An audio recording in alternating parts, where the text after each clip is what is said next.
Hello all, it's Nakul here. இன்றைக்கி வந்து பார்த்தீங்க அப்படின்னா நம்ம ஆர்கானிக் ஃபார்மிங்கில் நேந்திரம் பனானா கிராப் ஒரு 3/4 ஏக்கராக போட்டிருக்கோம். ஃபீல்டு பார்த்தீங்கன்னா இது இங்கேருந்து ஸ்டார்ட் ஆகி இது வரைக்கும் எண்ட் ஆகுது. ஸோ இதில் எவ்வளோ வாழை கவர் ஆகிருக்கு அப்படின்னா அப்ராக்சிமேட்டாக ஒரு 600 வாழை கவர் ஆகிருக்குன்னு சொல்லலாம்.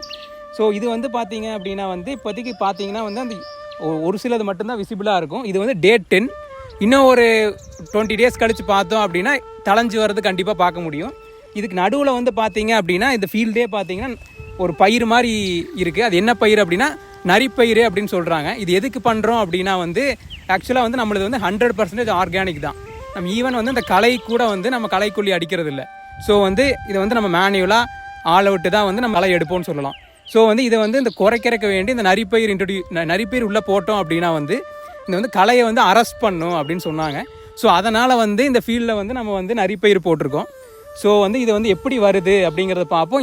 இது ஒரு சீரீஸாகவே நம்ம கவர் பண்ணலாம். இந்த சீரீஸில் என்ன பண்ணுறோம் அப்படின்னா இது அப்போ ஸ்டார்டிங்லேருந்து இப்போ எண்டிங் வரைக்கும் நம்ம வாழை விற்கிற வரைக்கும் எப்படி இருக்குங்கிறத அது பிளேலிஸ்ட்டாக அப்லோட் பண்ணுறேன்.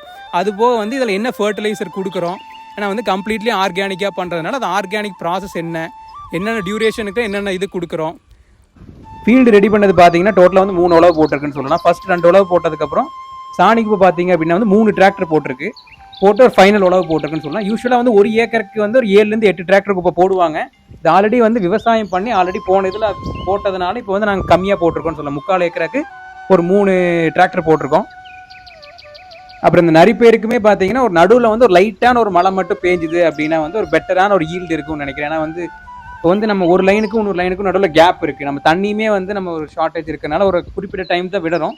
அது நடுவில் இருக்கிறதுக்குலாம் போகுமா அப்படிங்கிறது தெரியல. ஸோ ஒரு மழை மட்டும் பேஞ்சுது அப்படின்னா அந்த நரிப்பயிருமே ஒரு பெட்டர் ஒரு ரிசல்ட் இருக்கும் அப்படிங்கிறது ஒரு பிலீஃபாக இருக்குது. இது ஜஸ்ட் எக்ஸ்பெரிமெண்ட் தான். நம்ம பண்ணி பார்த்தா தான் தெரியும். ஏன்னா at least at the end at least களை கொஞ்சமாவது கண்ட்ரோல் ஆனால் ஃபைன்.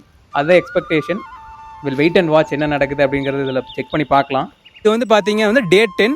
இன்னும் ஒரு 20 டேஸ் கழித்து வாழை கொஞ்சம் மேலே வந்ததுக்கப்புறம் எப்படி இருக்குது அப்படிங்கிறது அடுத்த வீடியோவில் கண்டினியூஷனாக பார்க்கலாம்.